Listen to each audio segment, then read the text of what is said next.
Hi hello ನಮಸ್ಕಾರ ಎಲ್ರಿಗೂ ಮನೆಮದ್ದು ಯೂಟ್ಯೂಬ್ ಚಾನಲ್ಗೆ ಎಲ್ಲರಿಗೂ ಸ್ವಾಗತ. ಶೀತ ಕೆಮ್ಮು ಕಫ ಇದು ಯಾವಾಗ ಅಂದರೆ ನಮಗೆ ಪೊಲ್ಯೂಷನ್ ಜಾಸ್ತಿ ಆದಾಗಲೂ ಆಗುತ್ತೆ. ಇವಾಗಂತೂ ವೆದರ್ ಚೇಂಜ್ ಆಗ್ತಾ ಇದೆ, ಮಳೆಗಾಲ ಇನ್ನೇನು ಬರ್ತಾ ಇದೆ. ಸೊ ಆ ಥರ ಇರುವಾಗ ವೆದರ್ ಚೇಂಜ್ ಆದಾಗ ತುಂಬ ಜನಕ್ಕೆ ಸ್ಟಾರ್ಟ್ ಆಗುತ್ತಲ್ವ ಇನ್ಫೆಕ್ಷನ್, ವೈರಲ್ ಇನ್ಫೆಕ್ಷನ್ ಎಲ್ಲ ಕೂಡ. ಸೊ ಈ ವೈರಲ್ ಇನ್ಫೆಕ್ಷನ್ ಕಡಿಮೆ ಮಾಡ್ಕೊಳ್ಳೋದಕ್ಕೆ, ಗಂಟಲಲ್ಲಿ ಕಿರಿಕಿರಿ ಇದ್ದರೆ, ಕೆಮ್ಮು ಕಫ ಎಲ್ಲವಕ್ಕೂ ನಾವು ಒಂದು ಈಸಿಯಾಗಿ ಮನೆಮದ್ದನ್ನು ರೆಡಿ ಮಾಡ್ಕೊಳ್ಬಹುದು ಒಂದು ಎಲೆಯಿಂದ. ಅದು ಯಾವ ಮರದ ಎಲೆ, ಆ ಮನೆಮದ್ದನ್ನು ಹೇಗೆ ರೆಡಿ ಮಾಡ್ಕೊಳ್ಬಹುದು, ಯಾವ ರೀತಿ ತೊಗೊಳ್ಬೇಕು ಅನ್ನೋದನ್ನು ನೋಡಬೇಕಂತ ಹೇಳಿದರೆ ಈ ವಿಡಿಯೋನ ಪೂರ್ತಿ ನೋಡಿ.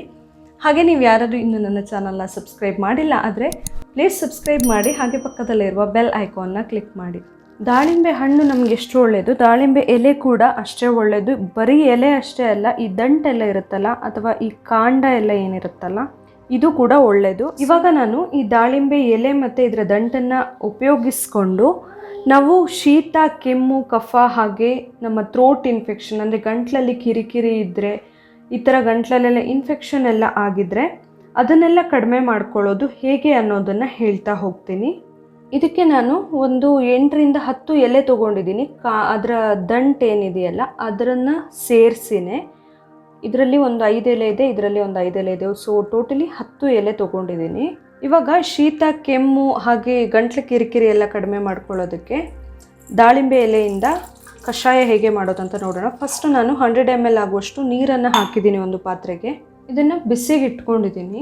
ಈಗ ನೀರು ಸ್ವಲ್ಪ ಬಿಸಿ ಆಗ್ತಾ ಇದ್ದಂಗೆ ನಾನು ತೊಗೊಂಡಿರುವಂತಹ 2 ಏನು ದಂಟಿದೆ ಎಲೆ ಕೂಡ ಹಾಕ್ತಾ ಇದ್ದೀನಿ ಅದಕ್ಕೆ. ಇದನ್ನು ಚೆನ್ನಾಗಿ ಕುದಿಸ್ಬೇಕು ನಾವು. ಇವಾಗ ನಾವೇನು 100 ml ನೀರು ಹಾಕಿದ್ವಿ ಅಲ್ಲ, ಅದು 50 mlಗೆ ಬರುವಷ್ಟು ಅಂದರೆ ಅರ್ಧಕ್ಕೆ ಬರುವಷ್ಟು ಹೊತ್ತು ಕುದಿಸ್ಬೇಕಾಗತ್ತೆ. ನಾವೀಗ ದಾಳಿಂಬೆ ತೊಗೊಂಡ್ರೆ ದಾಳಿಂಬೆ ಮರದಲ್ಲಿ ದಾಳಿಂಬೆಯ ಕಾಂಡ ನಮಗೆ ಯೂಸ್ ಆಗುತ್ತೆ, ಅದರ ಎಲೆ ದಂಟು ಹಾಗೆ ಸಿಪ್ಪೆ ಕೂಡ ಯೂಸ್ ಆಗುತ್ತೆ. ಹಣ್ಣಂತೂ ಡೆಫಿನೆಟ್ಲಿ ಎಲ್ಲರೂ ಯೂಸ್ ಮಾಡ್ತೀವಿ. ಡಿಫ್ರೆಂಟ್ ಹೆಲ್ತ್ ಬೆನಿಫಿಟ್ಸ್ ಇದೆ, ಪೋಷಕಾಂಶಗಳೆಲ್ಲ ಇದೆ ಅದರಲ್ಲಿ. ಅದರ ಬೀಜ ಪ್ರತಿಯೊಂದು ಕೂಡ ನಮಗೆ ಆರೋಗ್ಯಕ್ಕೆ ತುಂಬಾ ಒಳ್ಳೆಯದು. ಇದೀಗ ಚೆನ್ನಾಗಿ ಕುದಿಯೋಕ್ಕೆ ಸ್ಟಾರ್ಟ್ ಆದಮೇಲೆ ಸಣ್ಣ ಮಾಡಿ ಇಡಬೇಕು ಉರಿನ. ಕುದಿಯೋಷ್ಟು ಹೊತ್ತು ದೊಡ್ಡ ಉರಿಯಲ್ಲಿ ಕುದಿಸ್ಬೇಕು, ಆಮೇಲೆ ಸಣ್ಣ ಉರಿಯಲ್ಲಿ ಕುದಿಸ್ಬೇಕು. ಅದು ಅರ್ಧಕ್ಕೆ ಬರುವಷ್ಟು ಹೊತ್ತು ಕುದಿಸ್ಬೇಕಾಗತ್ತೆ.